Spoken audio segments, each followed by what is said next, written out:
Thank you so much for listening to the Stadium Rant original. If you like our comment, you should subscribe to our free newsletter, which will include exclusive interviews, articles for the week, in-depth analysis from across the world of sports. Visit stadiumrant.com/newsletter to subscribe. And with that, welcome to the inaugural episode of the Pucks Deep podcast. I am Josh alongside Ray and Tyson. We got a great show. Super excited to be doing this. We've been planning this for quite a while, and we're ready to get rolling. Very excited. Yes, Very sir. excited. I'm ready to dive in. So I'm We ready to start. Yeah, we kind of got a little bit of a late start, missed a lot of the off-season news, but we're still going to get you caught up here on the Pucks Deep podcast. And we had a pretty big trade break yesterday that kind of will be able to kick us off. Alex DeBrincat is now a Detroit Red Wing.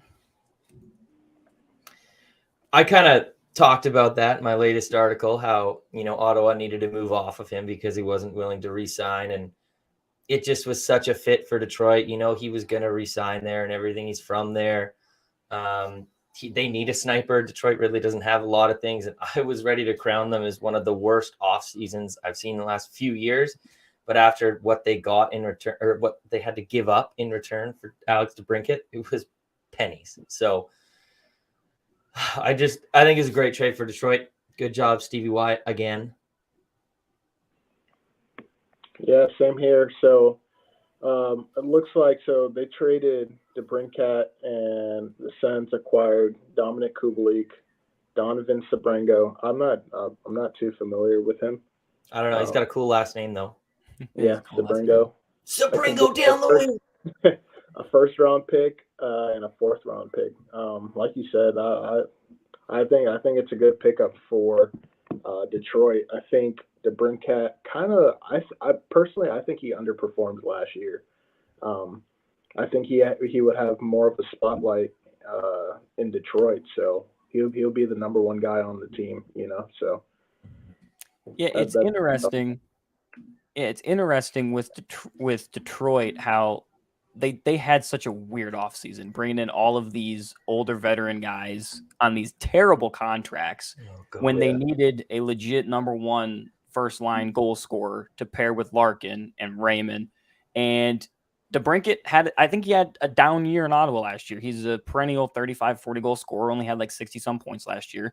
The fit just seemed odd all year in Ottawa, and shout out to Stevie Y and the Red Wings for getting him on such a great contract. I think it was 4 years, just under $8 million, and getting him for a middle sixer, a middle prospect, and then a conditional first. I don't know what the conditions are. I know it's going to be either theirs or Boston's. I don't know if Ottawa's going to get the worst of the two or how that's going to work out, but they got him for pennies on the dollar. And I mean, Ottawa really had no leverage in these trade deals because they knew that DeBrincat wasn't going to resign. He wasn't going to come back, so they had to just get what they could for him. And Detroit was able to capitalize on that. Yeah, I'm trying to look up what that is, but if they get Detroit's first, I don't see them being a good team or a playoff team next year. So that would be a better trade. If they get Boston's, it's just even worse. So I see it here. Detroit has the option to send their own or Boston's 2024 first-round pick in the event Boston's pick is a top 10 pick. Boston can retain the pick and transfer 2025. Detroit will then have the option of sending Boston's 25 unprotected first or their own in 2024. There you go. I'm assuming that's the first from the Bertuzzi trade, would be my guess. I would think so, yeah. So another thing that I kind of read, I don't know how legit this is, but we could see him reunite with Patty Kane. He's shown interest in signing with Detroit, and if you bring Patty Kane in to then play on the opposite wing as DeBrincat with Larkin in the middle, that is going to be crazy. We're going to see Alex DeBrincat score another 40 goals again. Yeah, I mean, he was someone that was viewed as one of the better goal scorers in all of hockey. And like I said, the whole situation with Chicago and transitioning then to Ottawa and then him not really fitting there, I think we're going to see him back to one of the better goal scorers in all of hockey. I think he can easily, with the team that Detroit's putting together, be a 35, 40 goal scorer again. Totally. What other big trades can we talk about? What do we think about the Pierre-Luc Dubois trade? Oh man, I had to even look up who all was sent in that because I'll go first because I believe me and Tyson already kind of talked about it. I do like it, but at the same time, I think they gave up way too much depth. They gave up Velarde, they gave up I follow. And they gave up someone else, right? Rasmus Kupari. Yeah, Kupari. Who's like he's a center, but I think he was just rounder. an AHL guy. And then first rounder, right? Definitely. But I mean PLD, he's gonna fit right in on probably that second line, third line. Mm-hmm. They already have Kopitar, they got Denault, they got those two other centers. Maybe they match up Fiala with PLD. I see him having, a 60, 70, 80 point year this year for sure with that team. Totally. I like the trade personally. For the Jets, I think it's really impressive because he was a player kind of like Debrincat where he set his eyes on, where he wanted to go. He wanted to go to Montreal. That was always where he was going to go. It was the worst kept secret in hockey that he was going to sign with Montreal once he was a free agent. And then LA comes in here, swoops him up, and they pay a lot. But if you actually look at their lines, like they are deep. I first thought they gave away a lot of depth with like Velarde and Iafallo. That's two guys on your third line. But all they have to do now is elevate one guy like an Arthur Kaliev, who's a really, really good goal scorer.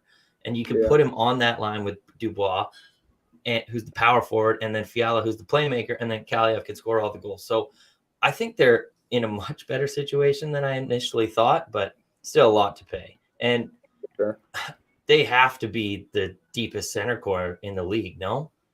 Yeah. I think Can by you name far. 3 other centers that are comparable?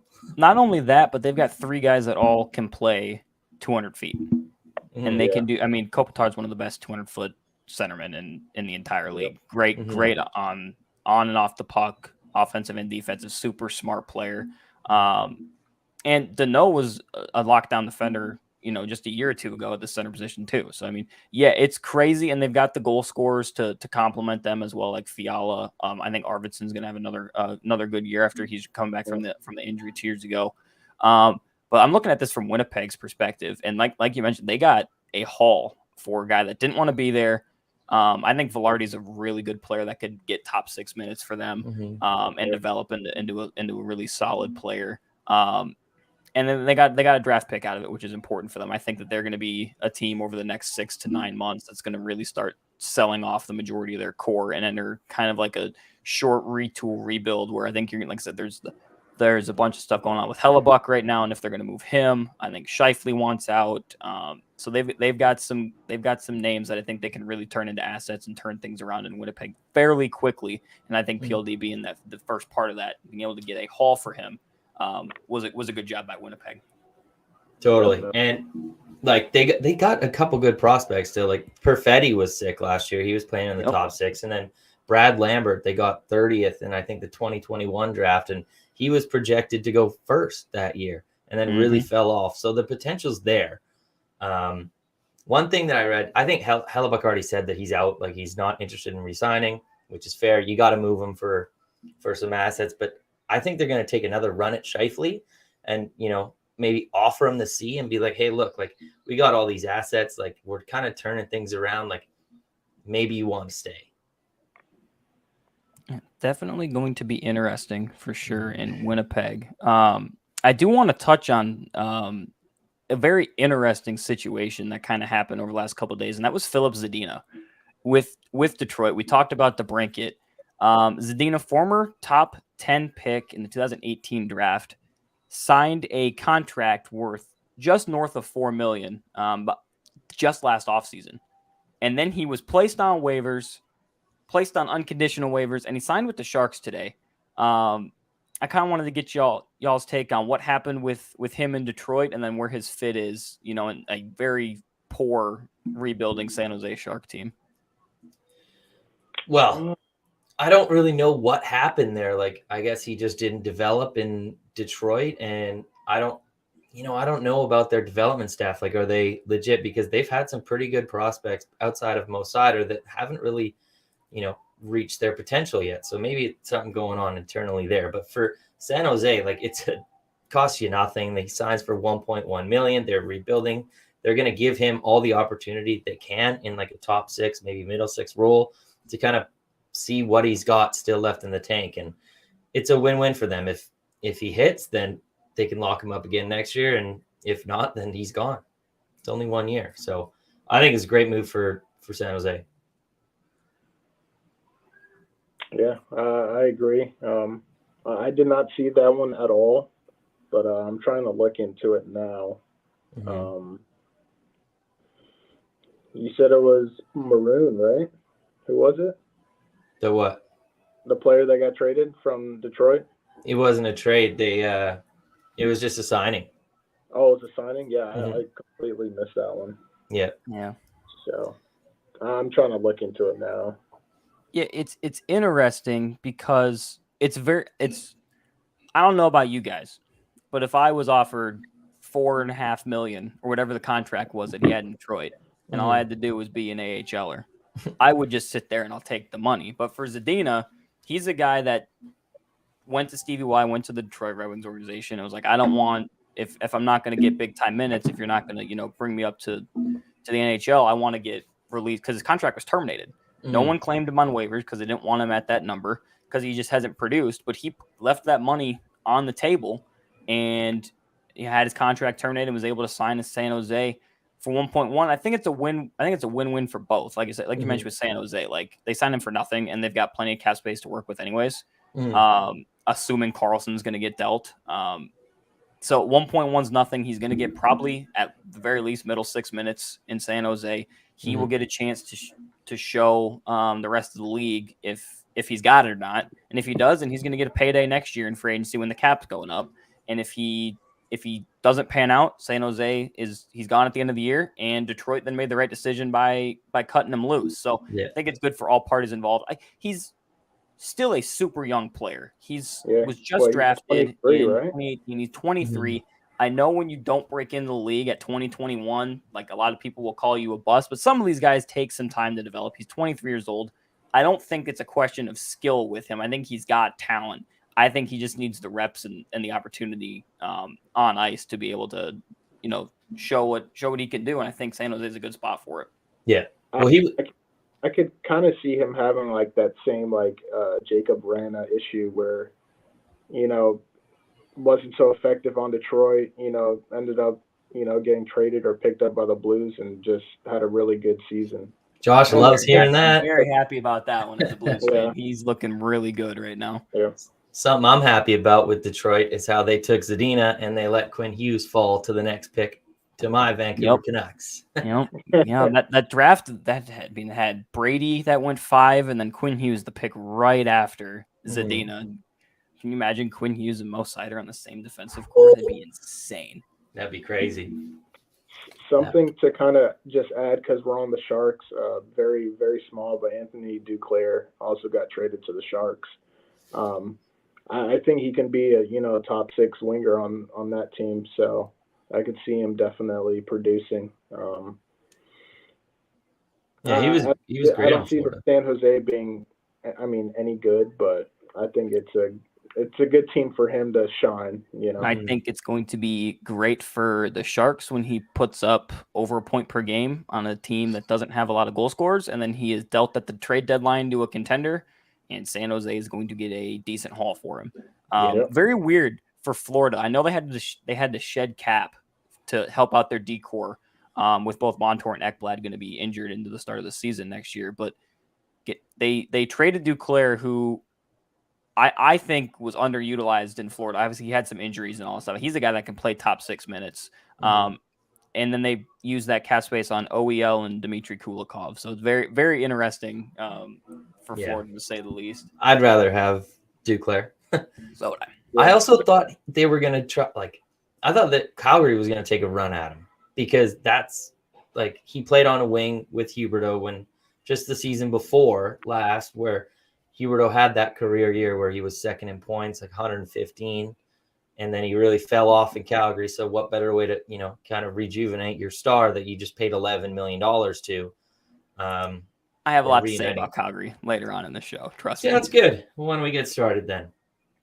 So yeah, we got like I said, we missed the off season. The bulk of the signings and trades happened when we were still planning on getting this show out, but we're all up to date on everything. We've got our winners and our losers of the off season. Figure we're going to do 2 of each, kind of go into some of the teams, their moves, what they did. Tyson, who was your first winner?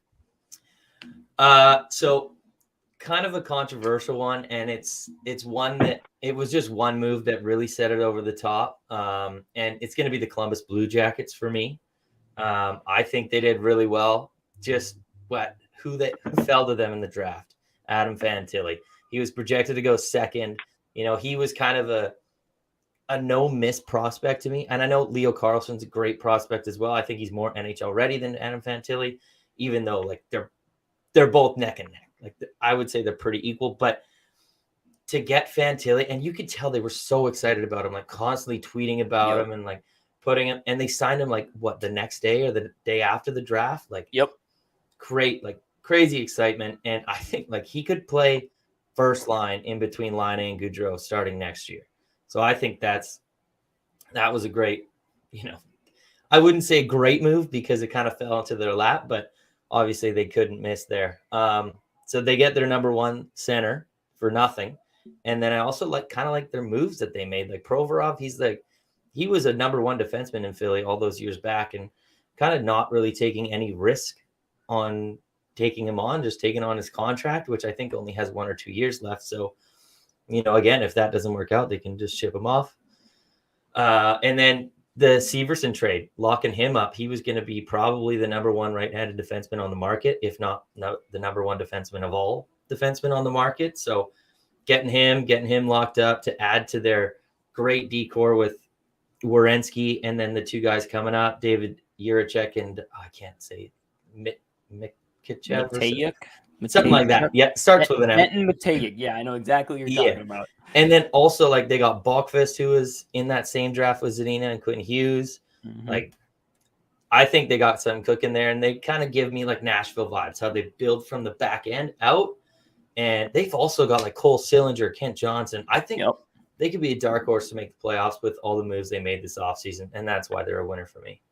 I think their biggest thing is they had to figure out what their identity was. Obviously, last year, signing Gaudreau to the big contract, everyone was expecting them to completely leap into the playoff, contendership there. They expected Johnson and Sillinger to really take the step, and then they just didn't, which I think a lot of us, after the Gaudreau signing, were a little bit premature on them. But now they're at the point where now they're adding the core pieces to fill out the rest of their roster. I don't love the Severson contract. I love him as a player. I think $6.5 million for over 8 years for him is a little rich for me. But he's also exactly what they needed. They needed someone that they could pair up with Werenski. I like the Provorov deal for both Philly and for Columbus. It's a player that Columbus needed, and it's a player that Philly needed to get rid of. So I think it works out just fine there. I think what's going to be key for them is their young pieces taking the next. I think Fantilli is going to be a stud. I think in any other draft he would have been the clear-cut number one draft pick if Bedard didn't exist. So I like what Columbus has going on as far as their young core. It's just now they've got to take that next step into actually going from younger prospects to now becoming NHL players. Mm-hmm.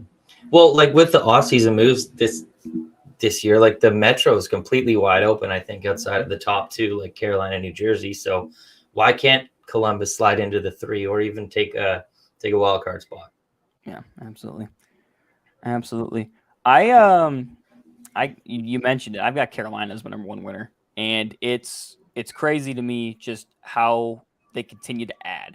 Obviously last year they added Burns, and then this year I feel like they underperformed in the postseason, personally, because I had Stanley Cup aspirations for this team. The team is super deep on both offensive and defensive. I believe they were second in all defensive metrics last year, advanced defensive metrics, behind Vegas, who ended up winning the Cup.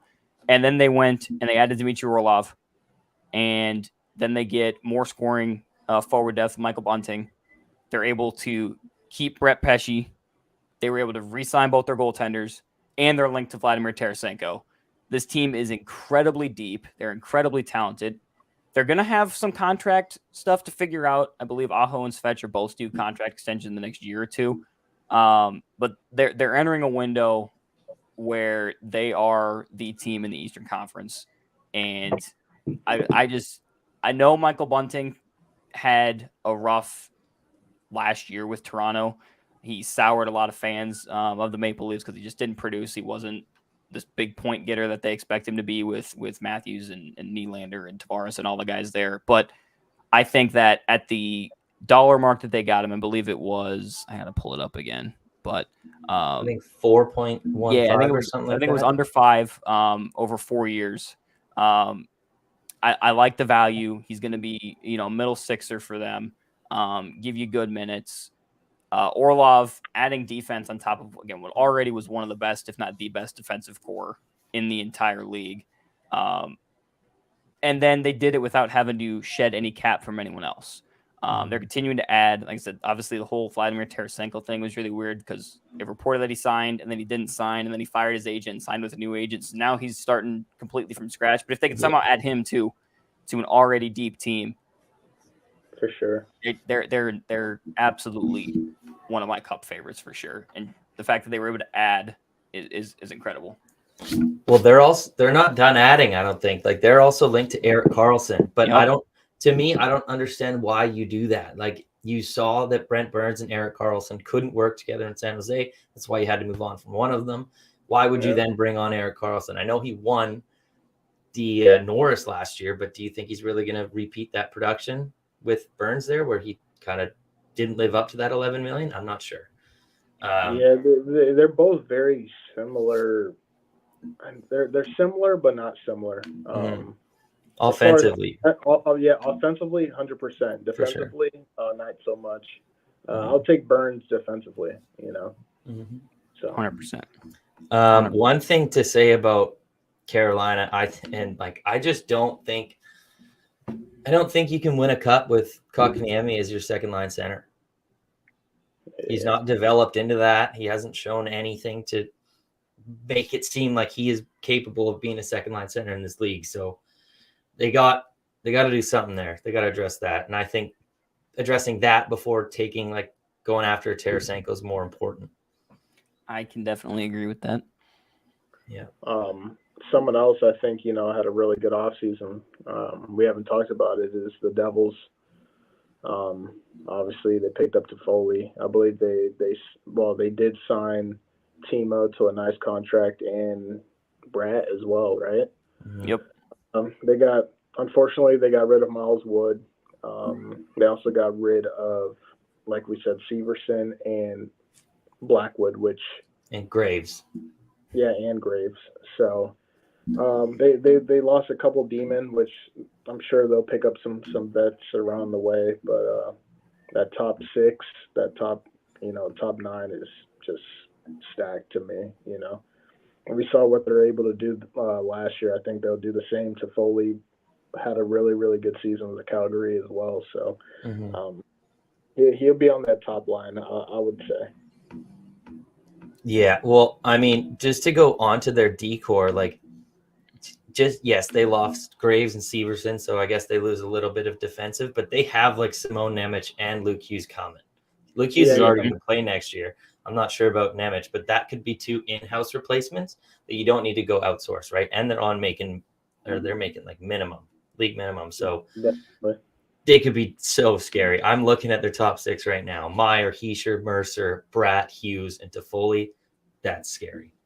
Yeah. Like I said, they were able to get Toffoli again for pennies on the dollar. Giving Sharon Kovic in the third is nothing for the caliber player that Toffoli is. He's going to immediately slot, I would assume, like I said, on that top line with Bra and Hughes. And I just want to make this statement: the fact that they're able to add and extend all these guys, and Jack Hughes is on an 8x8, is just incredible. That's one of the best contracts, if not the best contract in the entire NHL. He's a superstar in the making, and he is making less than his 2 winger line mates on an AAV level. So one, shout out to Hughes for taking the team-friendly deal. And shout out to New Jersey for getting him re-signed early on. So now that they're going to be able to use that to try to go for a cup with him, with their best player being, only an $8 million player. Especially with really the cap awesome going up. Yeah, and with the cap going up especially. I want to kind of ask you about their goaltending. So they've kind of been linked to Connor Hellebuyck, which you touched on earlier. Do you think they make that move, or do you think they run with Vanacek, and who played really well in the playoffs, Akira Schmid? I think they should make the move, just because I think that they're going to be in a cup window for a long time because of how young their team is. But the one thing that's going to stop them in the next couple of years is going to be their goaltending situation. It was very, very shaky the majority of last season. They were able to be okay because of how good their offense was and how good their young forward core was. I think that if you've got an opportunity to go get a goaltender that you are 100% confident in between the pipes, and they've got the assets to be able to make the trade work. If they were to go trade for him, they've got the young pieces that I'm sure Winnipeg would like for him. So I would make the move. I liked Vanacek in Washington. I think he was someone that I thought could be, an everyday goaltender, and he just hasn't turned out to be that way. I think him being like a 1B backup situation would be best for him, assuming he's not going to be the one going the other way in the trade for Hellebuyck. Mm-hmm. Well, I would assume like that's what it would have to be. Yeah, I think if the time is now to go get him. With the team you have, dude, just go get this well-proven goalie that you can trust and play every single day. Yeah. Vezina winner and everything. Those guys don't grow on trees, and it's hard to get them. So when you have the opportunity, you may as well.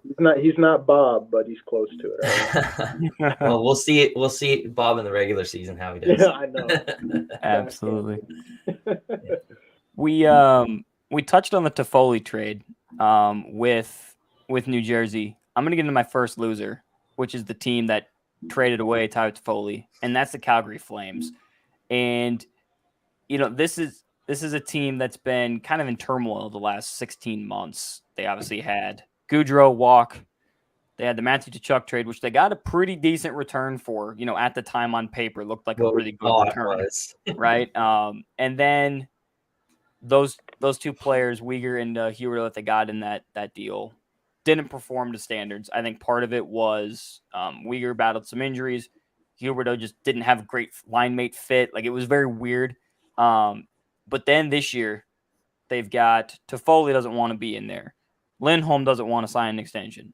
Backlund doesn't want to come back. Hanifin doesn't want to come back. Markstrom has a terrible down year in goal.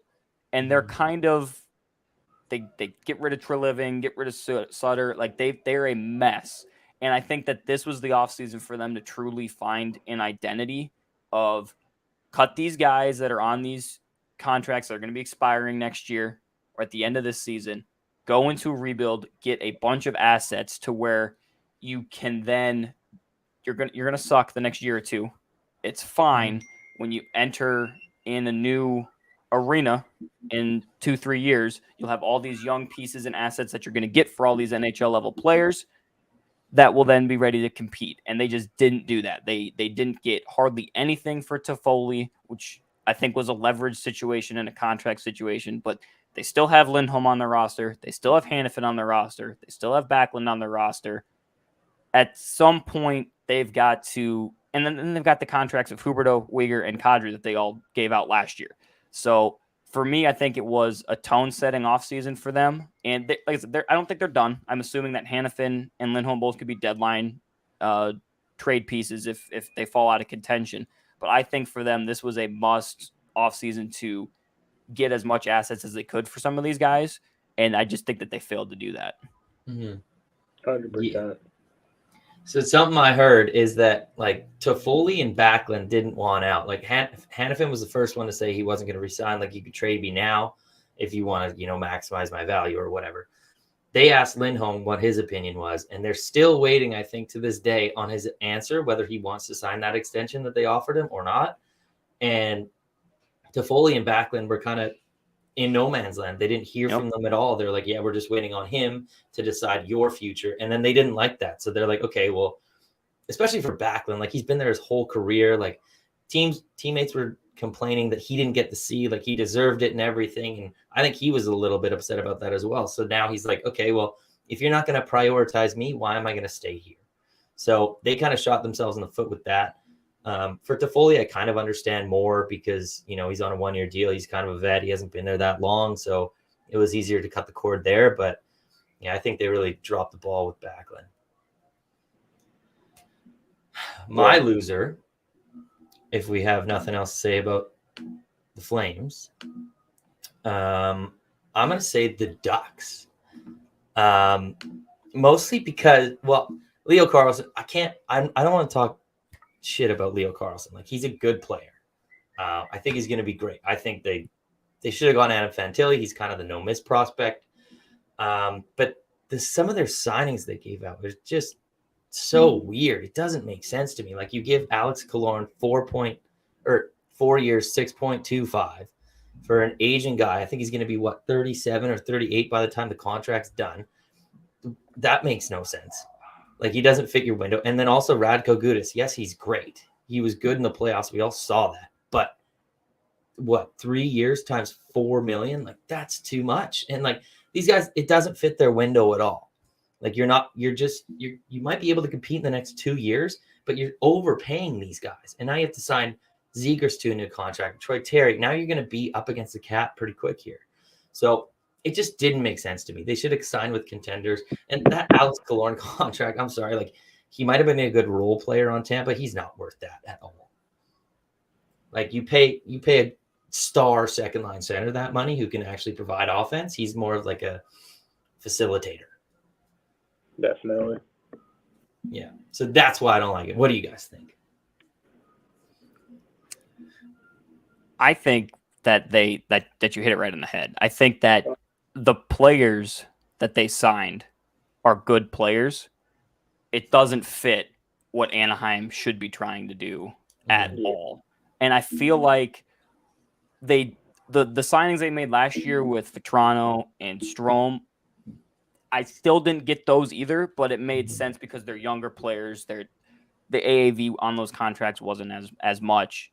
And, you know, they can grow with the young core and be like those veterans when the young core enters the win now window. Mm-hmm. Those guys can then be the vets to help them out. You're signing 33, 34-year-old guys to I don't want to say massive contracts, but significant contracts with significant term, when I think we all know Anaheim's not going to be competing for anything relevant for at least the next 1, maybe 2 years. Mm-hmm. while their young core develops. So the players, I think Gudas had a phenomenal postseason run. I think Killorn had a really good season with Tampa. He fit the role exactly what they wanted him to do there. He was, I think his point totals were a little bit skewed. I think he's a little bit of a half point per game player than what he produced this year. I think like 60-some points or whatever it was. Mm-hmm.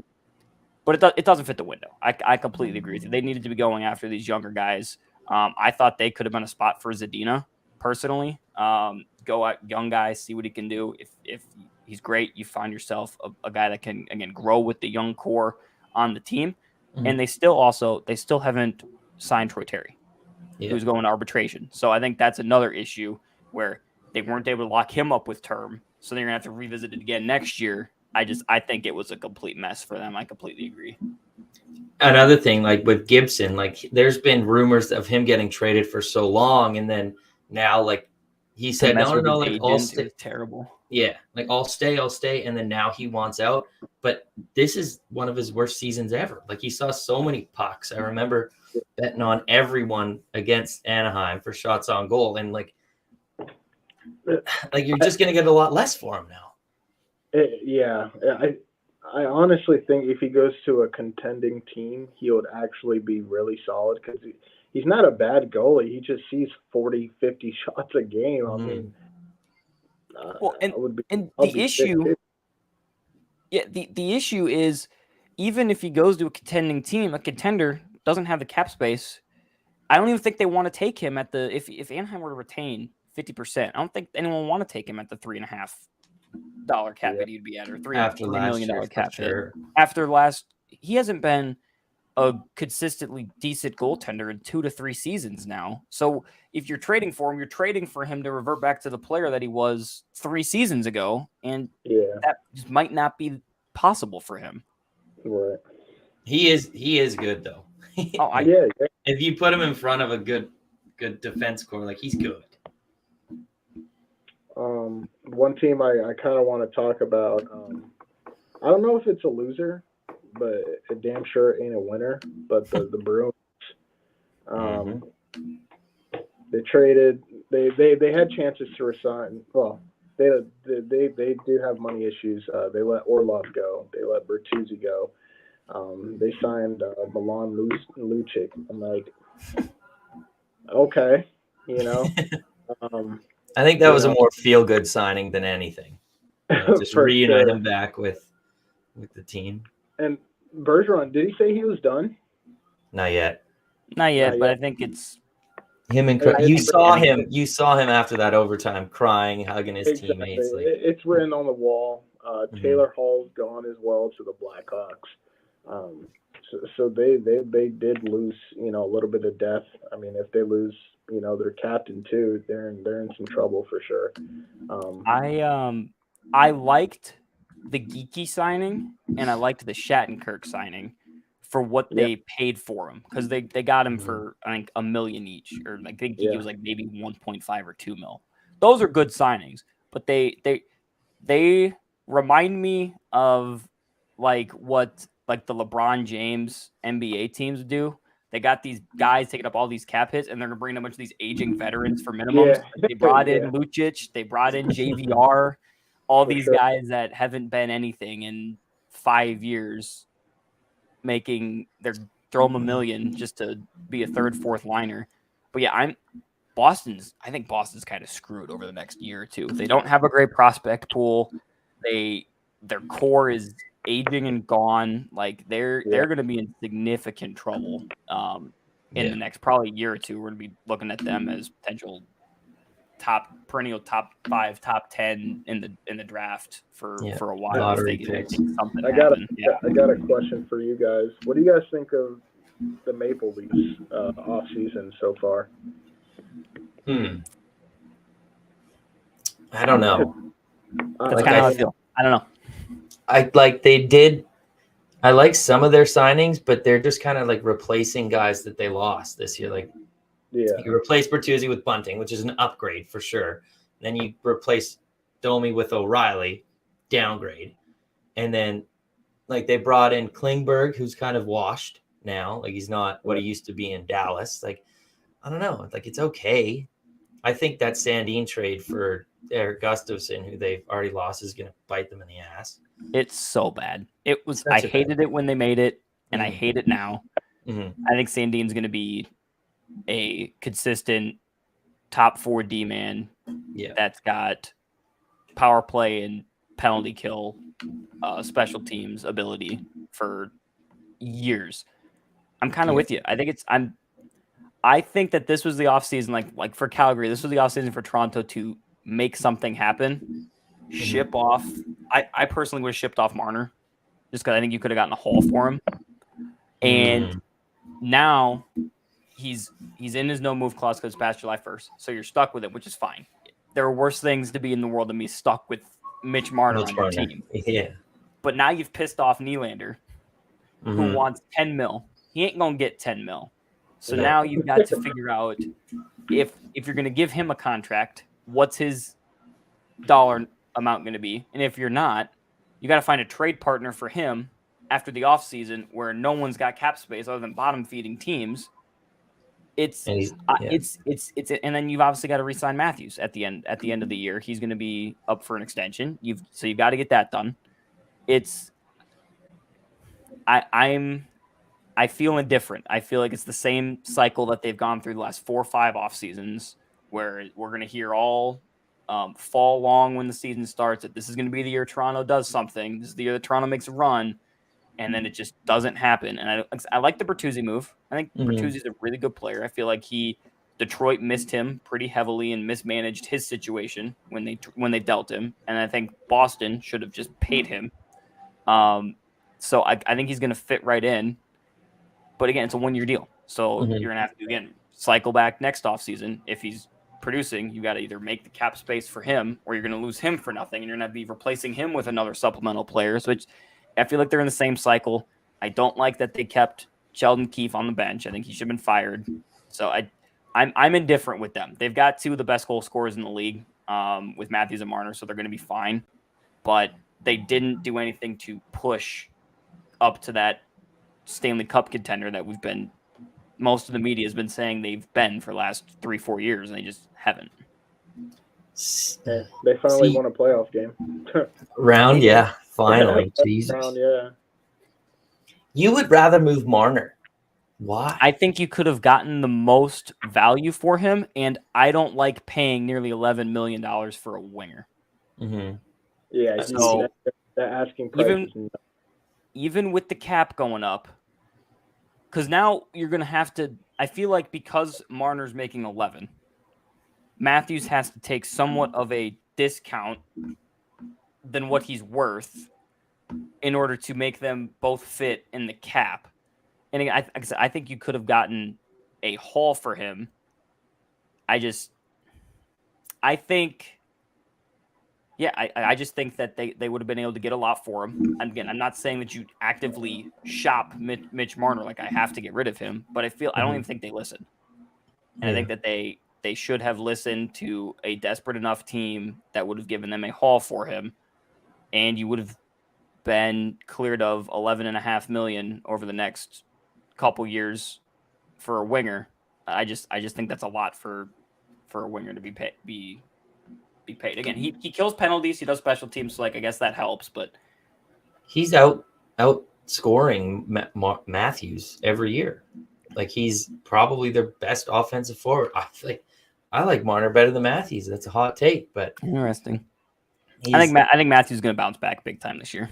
Yeah, he had that wrist injury, right? So that kind of slowed him down a little bit, but I don't know. I know like Matthews is more like brandable and all that stuff, but I don't know. That's a tough question. It's definitely and luckily for us, we don't have to answer that question and deal with that decision. That's going to be up to Brad Living. That Tavares signing is the reason they're not going to be able to re-sign William Nylander. It's horrible. So bad. Horrible. But that's going to be the move. I don't blame Nylander at all. He's the only one that had to take a pay cut to stay. All the others got paid. So why can't he get paid now? Where I agree he's not worth 10 mil, but you know, when it comes around, like he could be worth 10 mil because the cap's going up and all that stuff. But right now I agree he's not. I think he needs to be really pissed at Alex DeBrincat's agent. Yeah. It's like, because they're pretty comparable. The number for him when all this was coming out was the Timo Meier contract. I feel like that was very similar as far as production, skill level, age. That was the contract for his bar to be set at, was an 8 by 8.8. And then DeBrincat got under 8, and I think DeBrincat's a better player. So I think I think Nylander is going to be real pissed at DeBrincat's agent, because I think now that brings Toronto back down to where they already were, which is you're a sub 8 to an $8 million player. Yeah. So now we're not even close to that $10 million mark. Poor Nylander.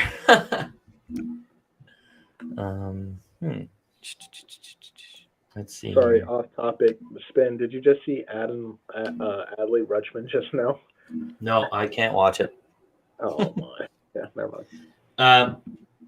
One winner I have that I kind of want to just pull up here is the Colorado Avalanche. I like that a lot. I like a lot of their moves that they did this offseason. I'm just pulling it up right now. Okay. The only one I don't like, and I'll start with this, is the Miles Wood. That is too much term for a fourth, maybe third line player. I know he brings that grit and stuff that they didn't necessarily have before, but yeah, I don't know. I didn't like the move. The Ryan Johansson move, you finally fill that second line center role that, Kadri left, and Newhook wasn't able to step up. So they offload him to Montreal for a first and a second, which they flipped the second into Ross Colton. So now you have another third line player. Yeah. Great job. And when that trade came out, like you heard that they weren't keeping one of those picks. They were going to move it for another player. And you lock up Bowen Byram, which I like a lot. He's a great player on a bridge deal, but you still have control after that. And another one, which this is like no risk at all. The Jonathan Drouin signing, because him and McKinnon are reunited back together from their Halifax Moosehead days where they just tore it up, and he's making $825K, so close to league minimum, and you just get to pair him with someone who he played forever with, and who knows, like if you bring him up to that success, like that's a home run right there. As I a know Blues it sucks. fan, Sorry. Yeah, go ahead. It just sucks about Landeskog, but I think they did well enough to surround him and everything, because their top six now is kind of back to that Stanley Cup champion caliber top six. Absolutely, yeah. I think so. Yeah. I think so. If you can bring Drouin back up for sure, because Nichushkin, I don't think too. Nichushkin's going to get in any trouble. Like I think stuff's come out where it wasn't necessarily him. He was just kind of in a bad situation with Nichushkin during the playoffs. Yeah. You don't remember? He was like caught in a hotel room with this super drunk Ukrainian woman. Oh, and there was someone said that. Yeah, she was saying something about her passport. A man stole her passport, and yada yada yada. So he didn't play for them in the playoffs. I'll look into it. Yeah, it was a mess. I as a Blues fan, I hate giving their Avalanche credit, because I feel like, we're rivals and they always kick our ass. But I just the Johansson move alone makes them winners to me. I think Johansson is not the player he was 3-4 years ago, but he's still going to be able to fit. He fits that second line center that they, like you mentioned, that they needed since Kadri left. Yep. And you got him for nothing. And then you go and get Drouin, which at the very least is a cool story with him. Totally. Even if it doesn't work out, it's doesn't matter at all. It's 1 year. It's league minimum. You're fine. And I love the Ross Colton trade. I think that Colton is going to be someone that will be able to do everything for that team. He'll be able to be a good middle sixer. He'll be able to develop some special teams play. And then locking up Byram. I mean, their defensive core is insane in Colorado. So deep. They've got obviously Taves McCarr, Gerard Byram, Manson, Johnson, and then they've got prospects in the pool too. So I don't like giving Colorado credit, but they did a really, really good job. Yeah. And I agree where Johansson's not what he was, and you're paying him $4 million. They've retained 50%. So Johansson at $4 million is a lot better than him at $8 million, right? And I know he kind of had a down year this year, but he only played 55 games. He was half a point a game. Yep. But last year he had 63 points in 79 games. Like that, if you can get that kind of production for $4 million on your second line with the wingers surrounding him, like Nichushkin and Lehkonen, that's another stellar deal. Yeah, I like that as well. Yeah. I'm going to touch on my last loser, and that's going to be the New York Islanders. Gosh. It's not because of the moves they made. They obviously got Sorokin extended, which on a steal of a contract, by the way. That contract is going to look awesome in 3-4 years when the cap's going up. Yep. Bring back Varlamov. You got your pairing back. Cool. You re-sign Scott Mayfield and Pierre Engvall, which I think is fine, except you gave him 7 years of term, which is just awful. I think Mayfield's a solid player. He's from St. Louis, so I've got a little soft spot for him. And then Engvall, who they did in the trade last year with Toronto. With decent middle sixer. He's fine. I don't understand why this team continues to give out these contracts. They just got off the Josh Bailey contract. And then they just give his money for 7 years. And then they just handing out these extensions for 7 years, which the only one that deserved it was Sorokin. And then you're giving out 7-year extension to Mayfield and Engvall. And this team I don't think this team's that good. I think Barzal's a stud. I like Dobson. but they lack goal scoring, which it's the Islanders. They've always lacked goal scoring. But it's just they needed to do something to help out, one, their cap situation, and two, help out Barzal to get him some goal scoring and some help. The Horvat trade doesn't look great for them right now. I think Horvat's going to be better this year with a full in New York. And again, I don't understand giving the term to Engvall and Mayfield when I don't think you're going to be that competitive for the next 6 or 7 years. I think you're going to be you're sticking yourself in mediocrity, and I don't think Lou Lamoriello's he's lost all of his brain power that he's got. Well, I'm surprised he's not in a home yet, right? With some of these moves, like he's obviously going mental. Okay, I think so not only is the term bad,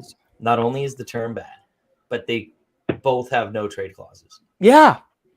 That's insane. How do you I thought Mayfield, I don't think he's a top 4 D-man. Do you?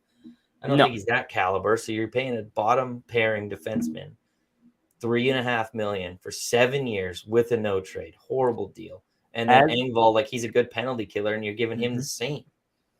As a Blues fan, I can tell you giving out massive contracts with no move clauses is not a good idea.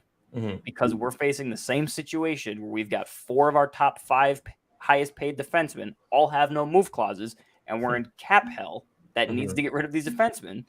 And we obviously have the whole Torrey Krug situation where we couldn't move him for Hayes and Sanheim. We obviously got Hayes anyways. But now we're in cap hell because Krug at $6 million, Falk at $6 million, Letty at $5 million, Parayko at $8 million, all have no move clauses. And I think can't move on from any of them. Nope. And I think the Islanders are going to be in a situation. I mean, does Horvat have a no move clause on his contract too? No trade clause. Yep. So, I mean, you're looking at Horvat's got one. You just gave 2 out to Engvall and to Mayfield, who, why? Makes no sense. It's just they're, I think he's in denial of what he thinks the team is. Direction at all. Yeah. No direction. I think that they're just a complete misconception of what they think that team is over there in New York. Anyone else got any other losers? Not really losers. Not really winners as well. I just wanted to say, I'm sorry to interrupt. Mike was having issues here. I just wanted to say one thing about the Islanders again. Outside of Barzal and Horvat, they don't have a top 9 forward that's under 30. So they're aging out. Yep. Horrible move. Go on, Ray. Sorry to interrupt. Yeah, I was thinking the Preds. They're weird to me too. Yeah, that's what I'm saying. They're not a winner. They're not a loser. I didn't mind their moves. I feel like they have some young guys that that can actually break out this year. You know, Philip Forsberg was hurt. They got rid of Matt Duchene. He went to the Stars. Love that move. Cody Glass had a pretty good year last year. I think they just got these young guys that can actually perform this year that I have high hope for. Obviously, Saros is really good. They still have Roman Josi. They got rid of Johansson, so looks like they're trying to clear some cap as well. And I think that's why I don't like their moves. I don't hate the move. Again, I'm ROR. I've got a soft spot for him too. Love the guy in St. Louis. Yeah. Should get a statue in front of the Enterprise, whatever. Giving him 4 years of term, the contract's great. 4.5 for Ryan O'Reilly's fantastic. But I think that's how you got him at that number because I completely agree is by giving him the term. But I just don't think it fits their timeline. I think that there's someone that I think needed to go through they sold at the deadline and they sold the first half of the offseason and they used that cap space that they cleared to bring in ROR, Nyquist, Luke Shen. I love Luke Shen though. What's your direction?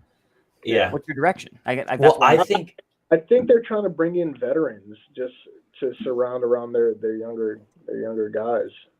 Well, because last year, even though they sold at the deadline, they were right there. They almost made the playoffs. Like they Yeah. made a really good push because of all their young guys. Because I'm pretty sure Duchesne got hurt, Johansson was hurt, Forsberg was hurt, all their like star guys, and then guys like Philip Tomasino and Juuso Parssinen and Thomas Novak, like they're all making $800K, and they were leading them. And Luke Evangelista, like all those guys, like super young. So I don't hate the moves by bringing in these older guys who can kind of help them. That's kind of what we talked about earlier, that Anaheim did that last year, bringing in like Ryan Strome and Frank Vetrano, kind of guys who can help out the young guys grow.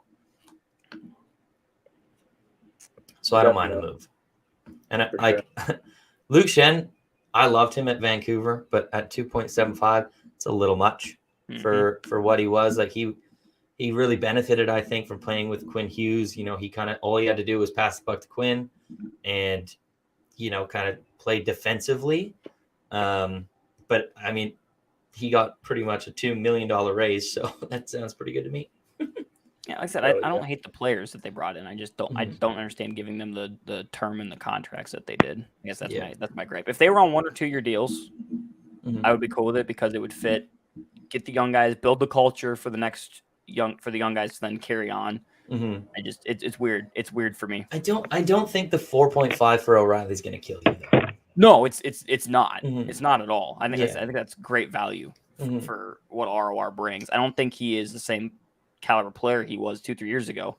As a Blues fan watching him this past year, he definitely wasn't. But I don't know, weird. Yeah, he's gonna love it though. He's a music guy. Goes to Music City. He's gonna love it there. No doubt. Totally. Anything else? Any other ones? I don't know. Why don't we go through our teams kind of quickly and just say like what we liked and what we didn't like about their moves? We did nothing over here in St. Louis. So you got Kevin Hayes. Got Kevin Hayes for a 6th. It's fine. I want to rebuild here. So giving a 31-year-old at, I guess we're technically paying him like $4 million, but